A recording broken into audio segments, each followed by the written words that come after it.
तो hello students, आज हम सोल्यूशन चैप्टर करेंगे वन शॉट में। जो रिवीजन है उसकी, मतलब जो इम्पोर्टेंट टॉपिक्स है सारे इन वन शॉट कर देंगे। तो सोल्यूशन चैप्टर हम शुरू करने वाले हैं।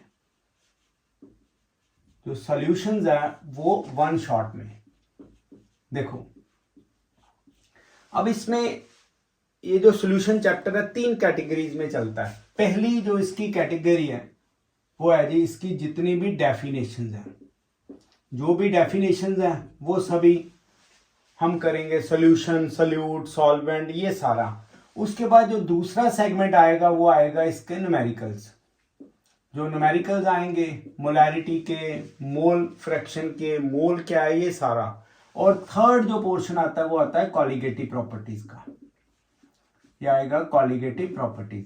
तो जो बच्चा सारा साल नहीं पढ़ा, जो कई बच्चे होते हैं ना जो सीरियस होते हैं लास्ट वाले दिनों में, तो अगर ये वीडियो देखेंगे तो उनकी जो सोल्यूशन में है वो ग्रिप हो जाएगी। इवन वो नीट और जेईई का पेपर भी बड़ी इजीली दे पाएगा। देखिए, अब इसमें जो डेफिनेशंस हैं वो कौन कौन सी बनेगी, चेक करिए। आपको अगर बेसिक से हम समझाएं तो ये एक जैसे बीकर है, अगर इसमें मैं वाटर लूं और ऐड करूं नमक NaCl, ये वाला जो पोर्शन जो वाटर है ये होगा सॉल्वेंट और दिस इज सॉल्यूट। ये सॉल्यूट है। अब इन दोनों का जो मिक्सचर होगा वो होगा सॉल्यूशन। इन दोनों का मिक्सचर होगा सॉल्यूशन। बट सॉल्यूशन जो होंगे वो एक तरह के नहीं है। Solutions are divided into 3 categories. Solutions 3 तरह की कैटेगरीज में डिवाइड होंगे। हमारे पास कौन से? होमोजीनियस, और इनके अंदर हेट्रोजीनियस।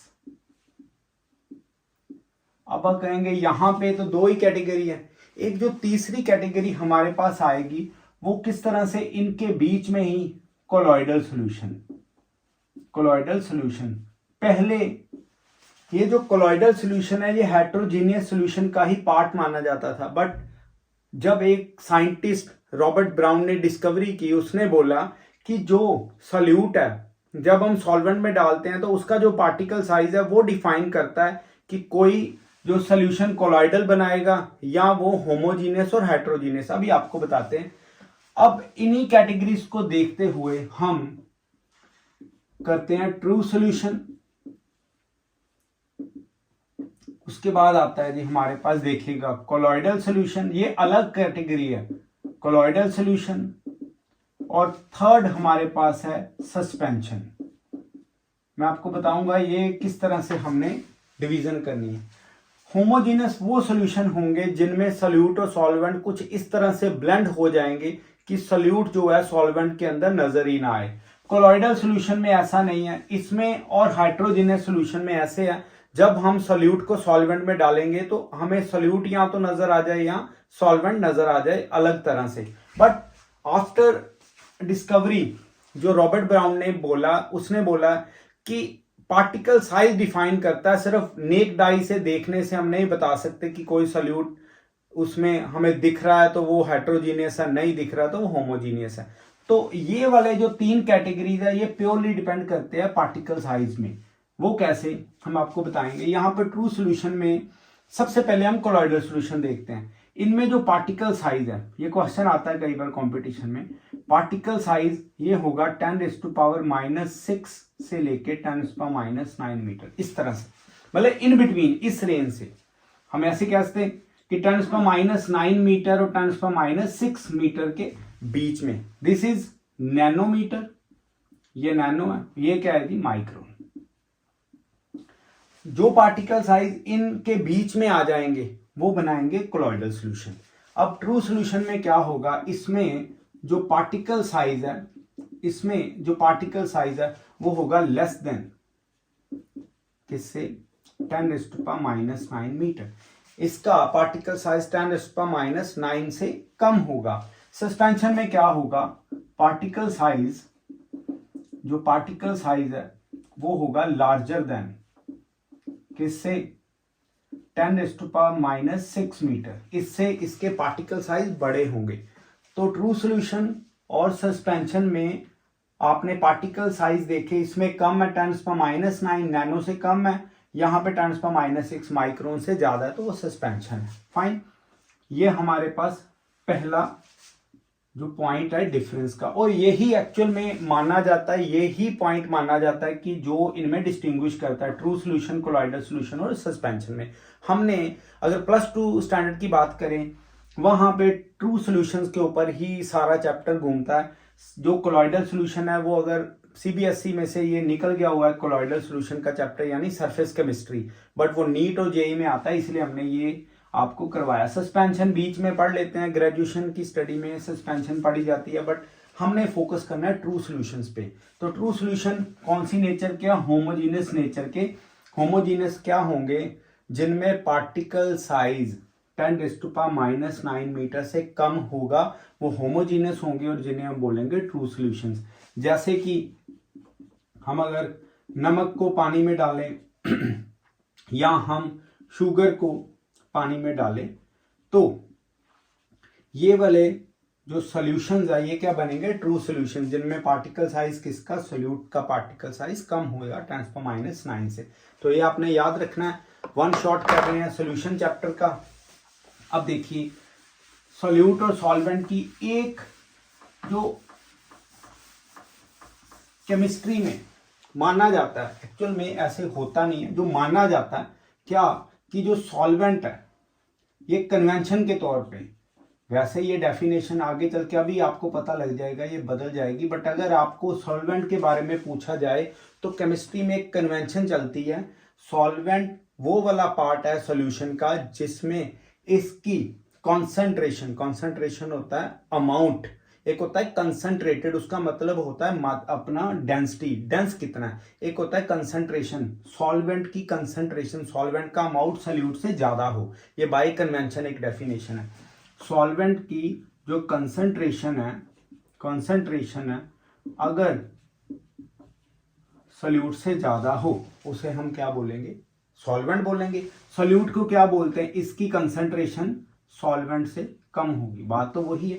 तो ये solute is that component of solution in which it's concentration is less than the other component. Other component कौन सा हो गया? सॉल्वेंट। जनरल केसेस में दो कंपोनेंट्स लेते हैं हम, बाइनरी कंपाउंड्स उन्हें बोलते हैं या बाइनरी सॉल्यूशन बोलते हैं। फाइन, जैसे नमक को पानी में डाला तो दो ही कंपोनेंट हुए ना, नमक क्या हो गया हमारे पास? सॉल्यूट, और पानी क्या हो गया हमारे पास? सॉल्वेंट।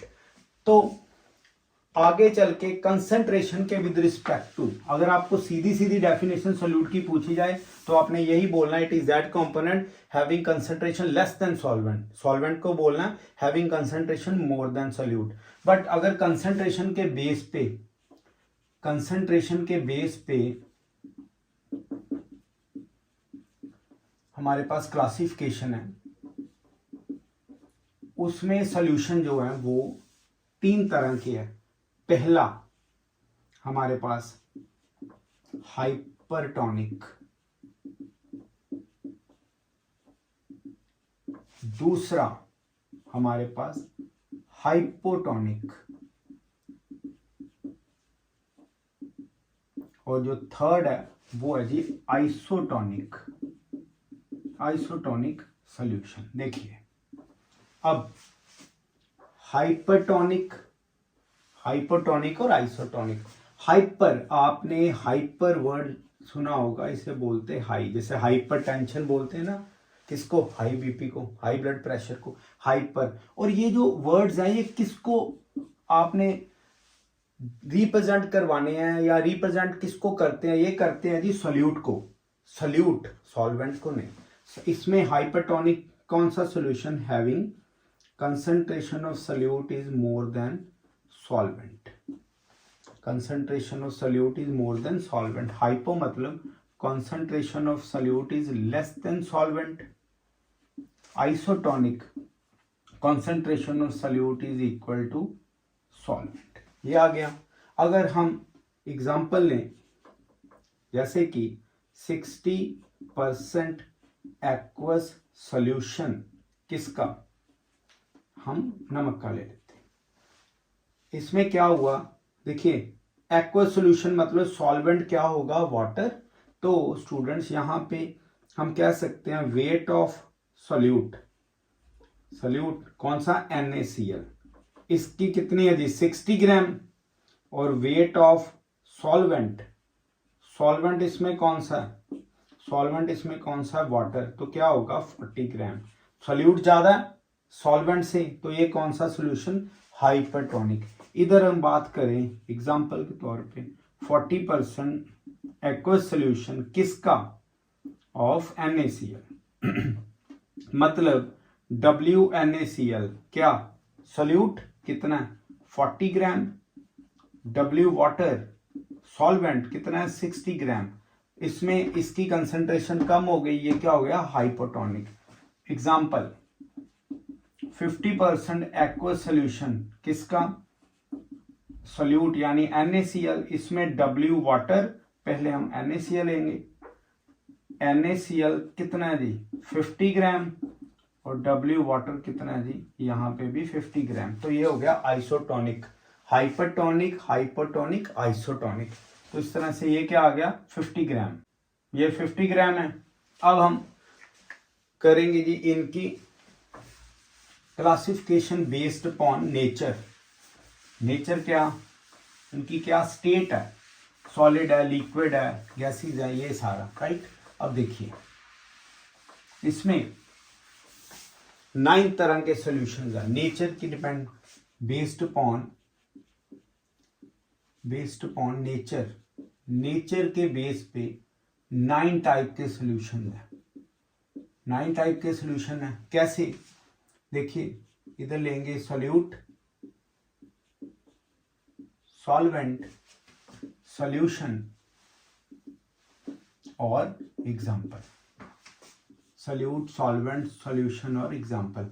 सॉल्यूट कौन सा होगा, सॉलिड, सॉल्वेंट कौन सा, सॉलिड, सॉल्यूट लिक्विड, सॉल्वेंट कौन सा होगा, सॉलिड। ये मैंने थोड़ा सिंप्लीफाई किया हुआ है, गैस और सभी को एक ही जगह पे रख दिया। देखो अब पहले इनको करें 3, solid into solid, solid in solid क्या आ जाएगी, ये एलॉयज है, एलॉयज होंगे।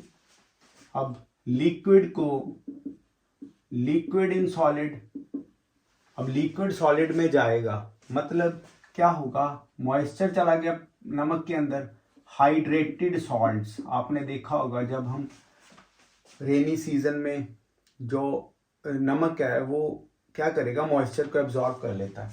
गैस किसके अंदर, सॉलिड के अंदर क्या होगा, बड़ी फेमस एग्जांपल है डिसॉल्व्ड गैसेस, किसके अंदर, इन मिनरल्स, जो मिनरल्स के अंदर गैसेस होंगी। ये हमारे पास 3 तरह के सॉल्यूशंस आ गए। अब फिर आप इसको डिस्टिंग्विश करिए, सॉलिड किसके अंदर जाएगा, लिक्विड के अंदर, ठीक है जी। ये 4 तरह के हो गए। लिक्विड किसके अंदर जाएगा, लिक्विड के अंदर, याद रखिए ये जो बन रहे हैं ना, इनका जो साइज है वो क्या है, लेस देन 10⁻⁹ मीटर है। ये याद रखना, आपने कोलॉइडल के साथ कहीं आप इसको कंफ्यूज ना कर लीजिए। गैस, लिक्विड, अब क्या होगा, सॉलिड किसके अंदर गया, सॉलिड गया लिक्विड के अंदर। अब इसमें क्या करेंगे, NaCl इन वाटर, यही है, NaCl को पानी में डाल दीजिए। अब लिक्विड इन लिक्विड, हाँ जी, लिक्विड इन लिक्विड क्या होगा, वाटर इन किसके अंदर, इथेनॉल, इथेनॉल के अंदर जब हम पानी डालें। Gas in liquid, gas in liquid, हाँ जी, गैस इन लिक्विड क्या, कोल्ड ड्रिंक्स, एरेटेड ड्रिंक्स, जब हम कोक पीते हैं या कोई भी एरेटेड ड्रिंक पियेंगे, सॉफ्ट ड्रिंक जो होती है, फाइन। ये हो गए 6 तरह के। अब यहां पे सॉलिड किसके अंदर, गैस के अंदर, उसके बाद लिक्विड गैस के अंदर, देन गैस किसके अंदर, गैस के अंदर। अब आ गया जी सॉलिड इन गैस, सॉलिड को गैस में डाला, कौन सा, आयोडीन इन एयर, एयर के अंदर आयोडीन जो वेपर होंगे उसके, लिक्विड इन गैस। अब देखिए यहां पे फंसना नहीं है आपने, लिक्विड इन गैस, अगर फॉग लिखोगे तो वहां पे कोलॉइडल सॉल्यूशन आ जाएगा। अब लिक्विड इन गैस कौन सा होगा, यहां पे मिस्ट आएगी, ठीक है जी। पार्टिकल साइज ना थोड़ा कम रखना, 10⁻⁹ मीटर से। गैस इन गैस, गैस को गैस में डाला, एटमॉस्फेयर, तो ये एटमॉस्फेयर। इस तरह से ये वाले हमारे पास कितनी तरह के, 1 2 3 4 5 6 7 8 9, तो ये कितनी तरह के हमने कर लिए, 9 तरह के। थोड़ा सा रिकैप्चुलेशन, सोल्यूशन क्या है, एक होमोजीनियस सोल्यूशन की डेफिनेशन दे रहे हैं, it is a homogeneous mixture of solute and solvent. आपने ये याद रखना, जब होमोजीनियस वर्ड रखना, ट्रू सोल्यूशन लेना है, यहाँ पे जो हम +2 स्टैंडर्ड में करते हैं, यहाँ पे लेस देन 10⁻⁹ मीटर जो है साइज होना चाहिए जो सोल्यूशन है। अगर हम concentration of the solute solvent के अंदर जब हम डालते हैं, जब हम सोल्यूट को सॉल्वेंट में डालेंगे तो 3 तरह के सॉल्यूशंस आएंगे, हाइपरटोनिक, हाइपरटोनिक और आइसोटोनिक। जब सोल्यूट ज्यादा वो हाइपरटोनिक, जब सोल्यूट कम वो हाइपरटोनिक, जब दोनों की कंसंट्रेशन सेम तो आइसोटोनिक। फिर हमने नेचर देखी, नेचर किसकी, सोल्यूट और सॉल्वेंट की, देखो अलग अलग नेचर है इनकी। तो 9 तरह के हमने ये सॉल्यूशंस देख लिए। अब देखिए हमारे पास सोल्यूट की डेफिनेशन हो गई, सॉल्वेंट हो गया और इनकी टाइप भी हो गई। अब हम आ जाएंगे यहाँ पे कंसंट्रेशन टर्म्स पे, जो कि ये न्यूमेरिकल्स के लिए यूज होंगे। कंसंट्रेशन टर्म्स कौन सी है,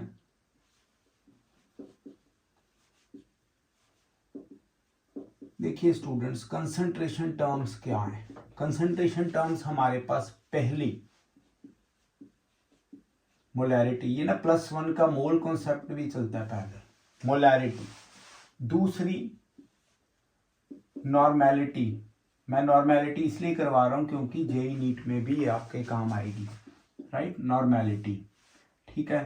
थर्ड हमारे पास जो आएगी वो आ जाएगी मोलैलिटी, स्मॉल m। फिर धीरे धीरे हम ppm करेंगे, मोल फ्रैक्शन करेंगे। फोर्थ जो है मोल फ्रैक्शन। थोड़ा ये जो टर्म्स हैं आपने याद रखना, ये देखो इसको ऐसे थोड़ा करना है, ये इस तरह से होगा, ये x नहीं है, दिस इज चाय, ठीक है, इसे चाय बोलेंगे, ओके। अब मोल फ्रैक्शन है, मोल फ्रैक्शन के बाद ppm, ये सब कुछ। एनीवेज पहले हम समझे ये मोलैरिटी वगैरह सब कुछ। देखिए मोलैरिटी से पहले आपको ये पता हो मोल, मोल क्या है। बच्चे इसे वही फंडामेंटल यूनिट का पार्ट समझ के रट्टा लगाएंगे, बट ऐसा है नहीं। मोल की एक फुल फॉर्म है, मोल की एक फुल फॉर्म। वैसे तो मोल का जो हम, मोल एक यूनिट है किसका, अमाउंट ऑफ सब्सटेंस का। आपको पता होगा हमारे पास जो बेसिक फंडामेंटल यूनिट्स है, length, mass, time, luminous intensity, amount of substance, temperature, current, ये जो हमारे पास फंडामेंटल यूनिट्स हैं उनमें से एक आता है मोल। मोल की फुल फॉर्म है मेकिंग, उसे क्या आ जाएगा, ऑर्गेनिजम्स लाइफ इजी। मोल की फुल फॉर्म क्या है, मेकिंग ऑर्गेनिजम्स लाइफ इजी। कैसे, अमाउंट ऑफ सब्सटेंस है ना। अब हम जो एयर, जो ऑक्सीजन इनहेल करते हैं, मैंने इनहेल की, इट मींस ऑक्सीजन के मोल्स मेरे अंदर गए, तो मेरी लाइफ इजी, मैं जिंदा हूं किसके कारण, ऑक्सीजन के कारण। मैंने एक्सहेल की क्या, carbon dioxide, amount of substance. हम जो खाना खाते हैं वो भी क्या है, अमाउंट की फॉर्म में है, अमाउंट ऑफ सब्सटेंस। तो मोल हमारी लाइफ को इजी कर रहा है। हमें जो है, हम खाना खाते हैं, ऑक्सीजन लेते हैं, कार्बन डाइऑक्साइड एक्सहेल करते हैं, ये सारा मोल के विद रिस्पेक्ट टू चलता है। मोल n से डिनोट करते हैं हम, ठीक है जी, ये आ गया ना नंबर, अमाउंट ऑफ सब्सटेंस। अब समझिए, अब देखिए मोल अमाउंट ऑफ सब्सटेंस है, इसका डायरेक्ट क्या हमने फॉर्मूला करना है। अब मेरी ये जो मैं बात बताने लगा हूं, ये आपको सोल्यूशन में हर जगह इंप्लीमेंट करनी है और आपके न्यूमेरिकल फटाफट निकल जाएंगे। कैसे, आप सोचिए, अगर आप अपने घर पे कोई स्कंजवी वगैरह बनाते हैं ना, लेमन वाटर बनाते हैं, सबसे पहले क्या लेंगे? सबसे पहले आप लेंगे, मैंने वर्ड यूज किया सबसे पहले, पानी। क्या है ये? सॉल्वेंट। पहले नंबर पे आपने क्या लिया? सॉल्वेंट। फिर क्या डालेंगे? कुछ भी, नमक डालें, शुगर डालें, कुछ भी। यहां पे आपने क्या डाल दिया? NaCl। बाद में लटरम बटरम लेमन डालें, कुछ भी डालें। नमक डाला, क्या डाला? दूसरे नंबर पे। पहला नंबर किसका? सॉल्वेंट का। दूसरा नंबर किसका? सल्यूट का। इट मींस हमेशा किसी भी न्यूमेरिकल प्रॉब्लम में सॉल्वेंट को आपने 1 नंबर लेना है, या आपने इसको A कंसीडर करना है, या आपने इसको स्मॉल a कंसीडर करना है। मैं बताता हूं कैसे।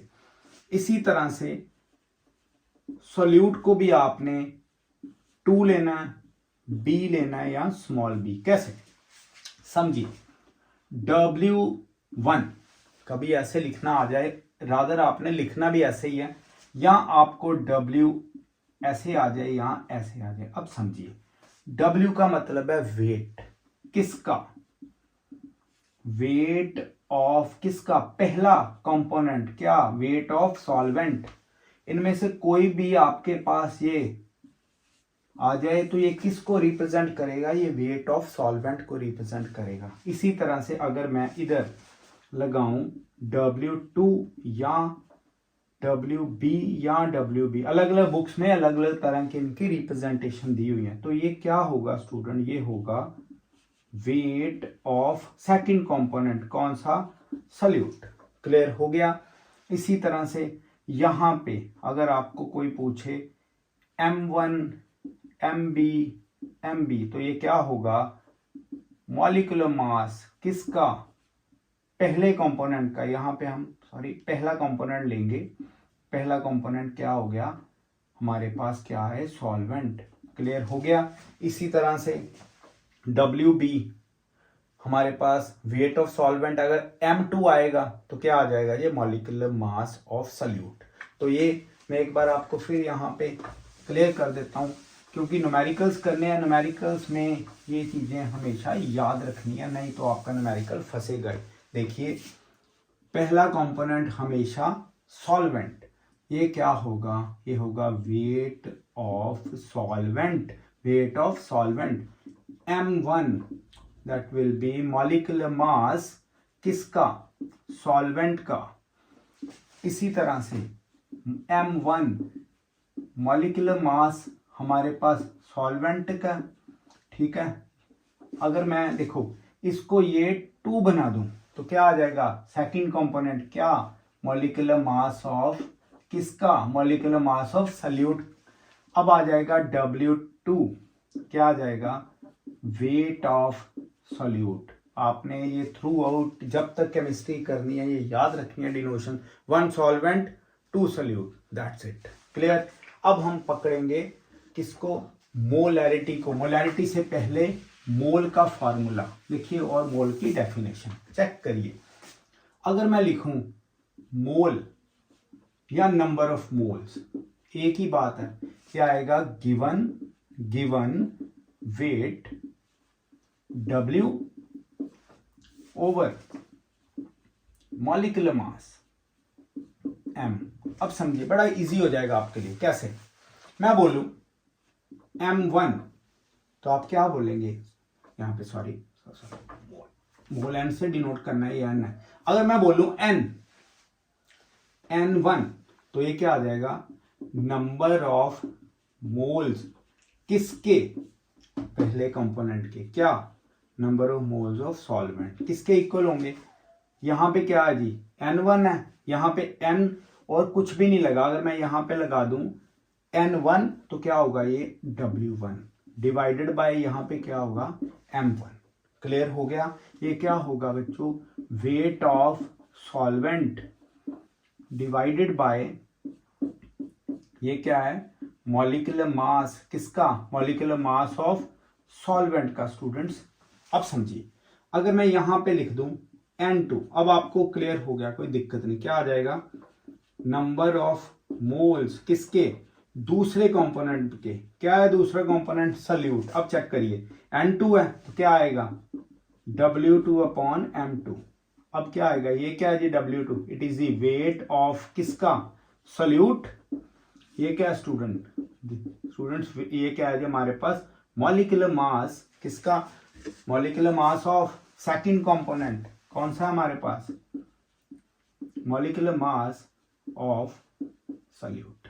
ये देख लो, कोई चक्कर नहीं, हमारे पास सिंपल से फार्मूले। अब देखो इजी हो गया, n क्या आ गया, W/m given weight upon molecular mass, N1 कितना आ जाएगा, weight of solvent upon molecular mass of solvent. अब N2 W2 अपॉन M2 क्या आ जाएगा, number of moles of solute is equal to weight of solute upon molecular mass of solute. देखिए solution chapter जो है ना, ये सारा ये पैरामीटर्स के अराउंड ही घूमता रहता है। हमने बिल्कुल बेसिक से भी बेसिक जाके आपको ये चीजें बता दी हैं। क्लियर हो गया, बेसिक से भी बेसिक जाके कैसे 1 है क्या 2 है।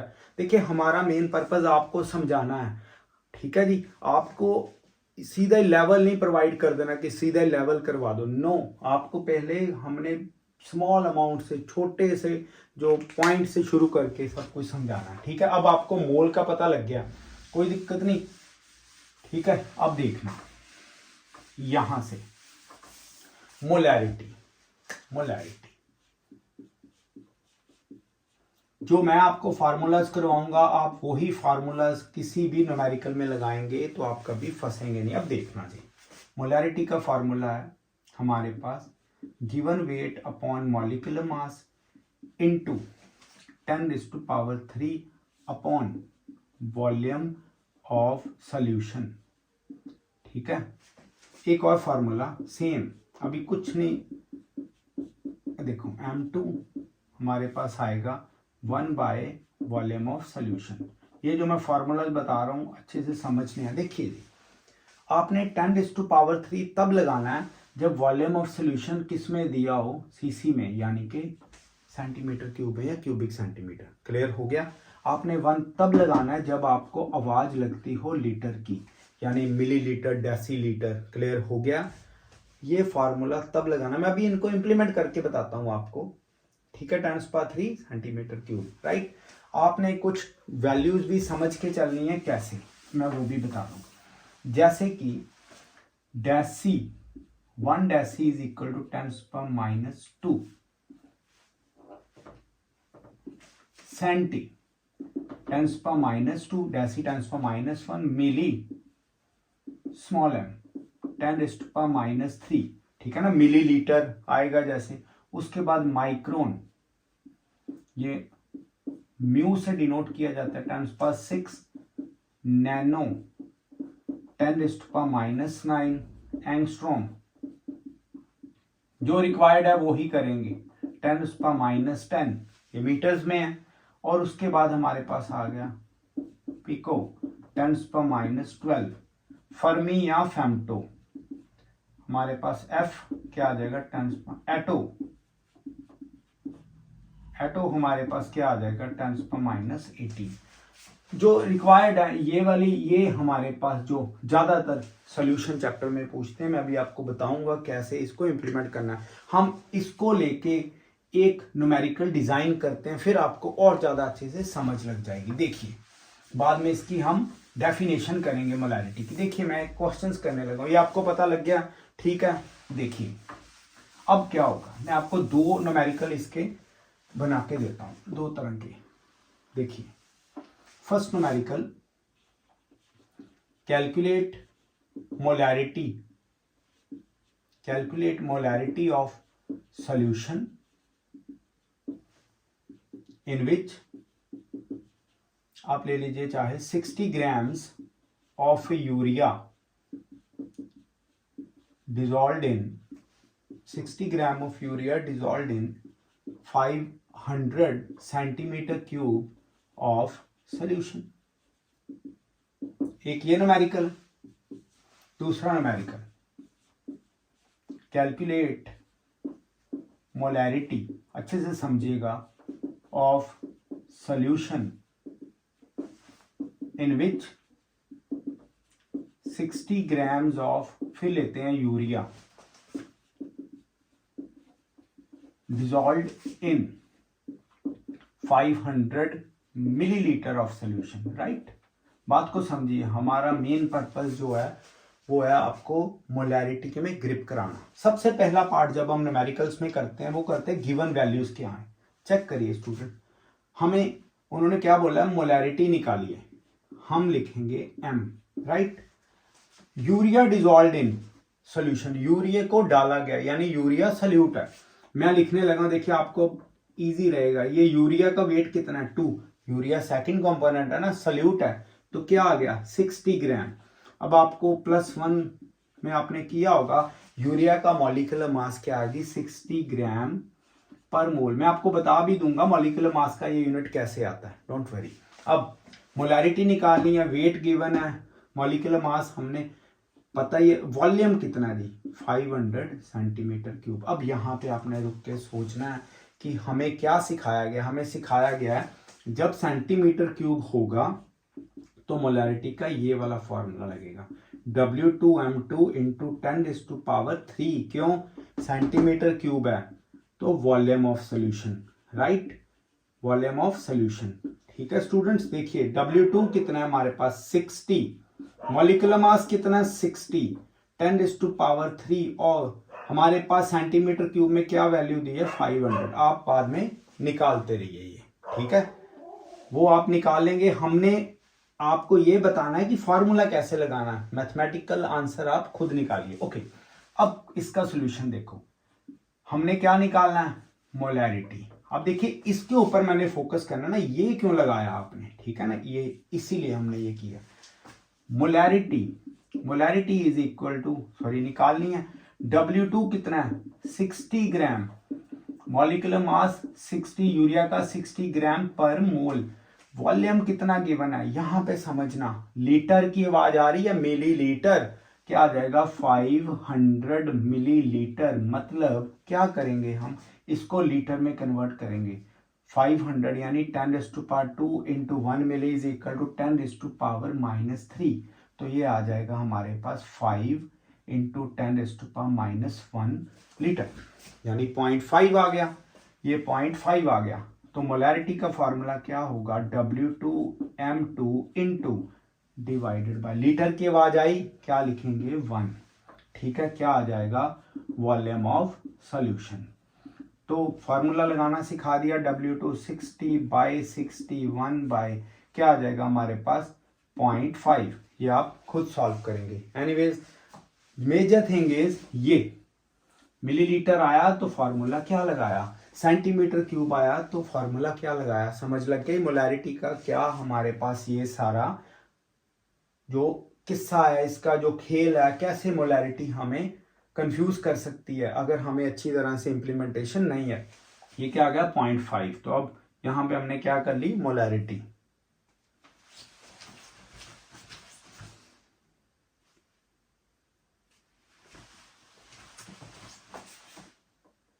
चलिए आगे हम करते हैं मोलैरिटी के यूनिट। देखो स्टूडेंट्स, अब यूनिट क्या है मोलैरिटी के, देखो मोलैरिटी के यूनिट डिटेल में चैप्टर करना है, मोलैरिटी यूनिट्स देखो कैसे आएगा।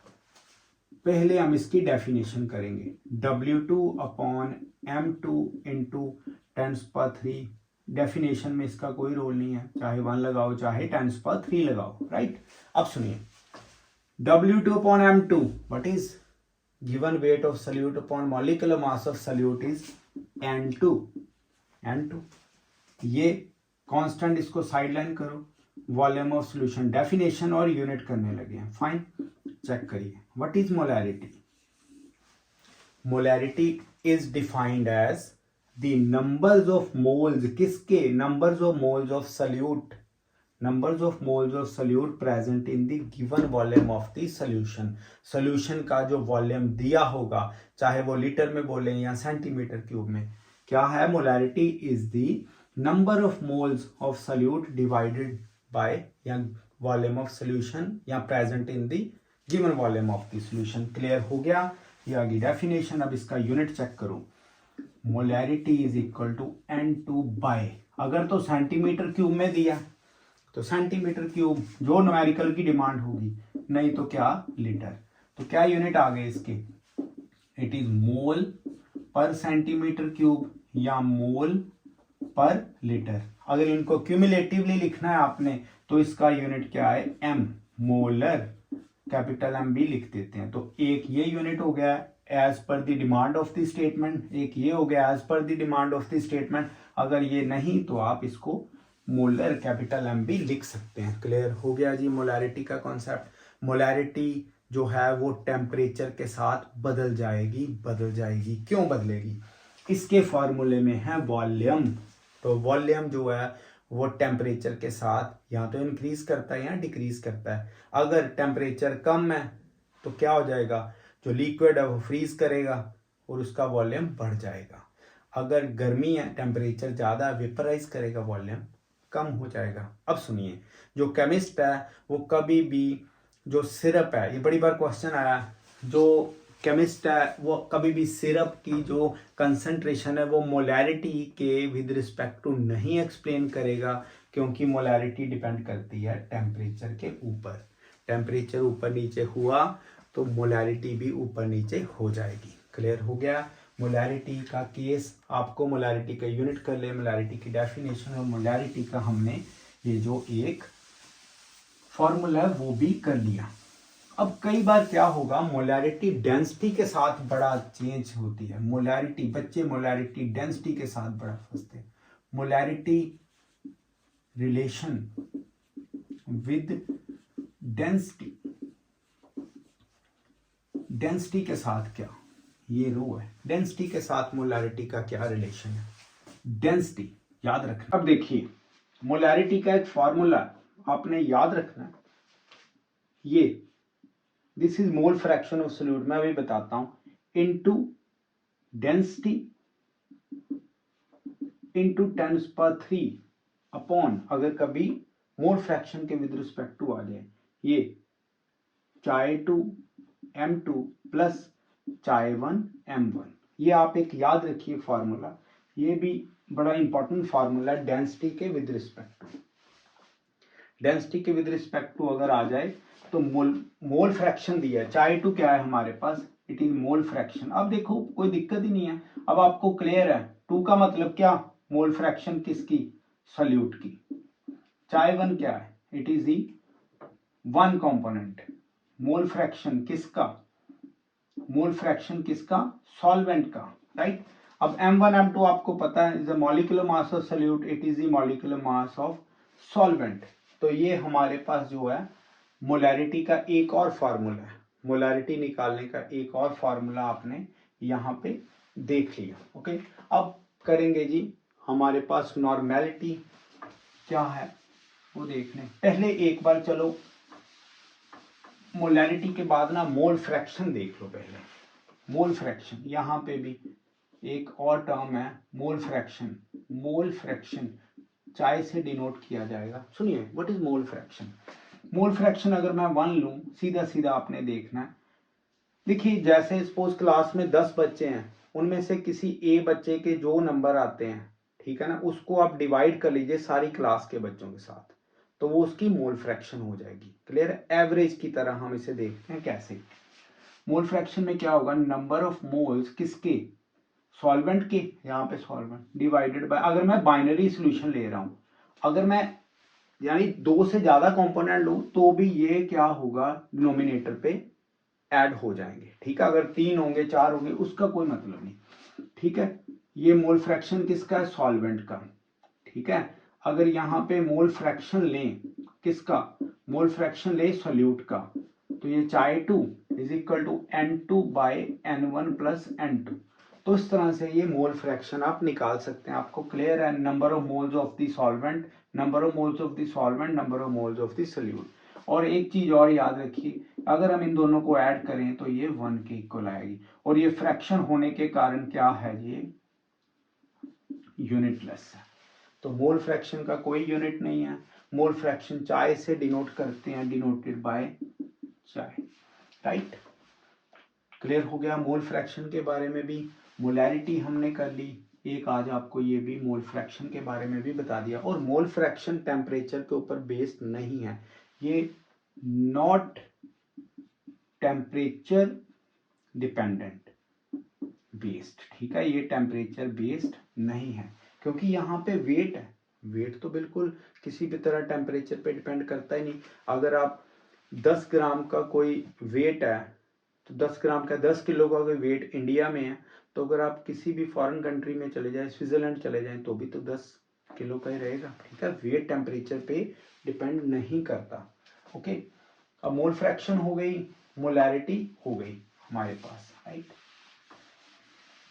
आप मॉलिक्यूलर मासेस अच्छी तरह से याद कर लो, कौन कौन से। सल्फ्यूरिक एसिड का मैं कुछ लिख देता हूँ, जैसे सल्फ्यूरिक एसिड है, ये बहुत बार पूछते हैं, 98 ग्राम पर मोल। अच्छा, पहले आपको एक और चीज बता दें, ये वेट अपना मॉलिक्यूलर मास के यूनिट कैसे ड्राइव करते हैं। Molecular mass units, units of molecular mass. देखिए, जो मोल है वो किसके डिपेंड करता है, वेट पे डिवाइडेड बाय मॉलिक्यूलर मास पे। इसका फॉर्मूला, अगर मैं मॉलिक्यूलर मास के यूनिट निकालूं तो मुझे कुछ इस तरह से लिखना पड़ेगा, वेट बाय मोल, ठीक है। तो मॉलिक्यूलर मास किसके इक्वल आ गया, वेट क्या है, ग्राम में ले लो, ओवर मोल, ग्राम पर मोल, तो यही हो गया ग्राम पर मोल, ग्राम पर मोल, ठीक है जी। ये ग्राम पर मोल हमारे मॉलिक्यूलर मास के भी यूनिट निकल गई, कोई भी आ जाए। तो कई बार एक और एडवांस में चीज बता दूं, NaCl को हम टेबल सॉल्ट तो बोलते हैं, इसे होलाइट भी बोलते हैं, ये कम बच्चों को पता होगा, मुझे कमेंट में बता सकते हैं। बच्चे कमेंट की बजाय मुझे ईमेल करना ज्यादा पसंद करते हैं, मुझे समझ नहीं आती, आप कमेंट में करिए, जो भी है कमेंट में करिए, ठीक है जी। क्या आपने पहले सुना था NaCl को होलाइट बोलते हैं कि नहीं। तो यहाँ तक कि आज ये लेक्चर लेके जाएंगे, बहुत लंबा लेक्चर हो सकता है, तो कंसंट्रेशन टर्म्स शुरू की हुई हैं, कल इधर से ही कंटिन्यू करेंगे, ठीक है जी। आप इसको जो मैंने करवाया है इसको एक बार नोट्स जरूर बनाते रहिए, और चैनल को सब्सक्राइब करके शेयर भी कर दीजिए। Thank you.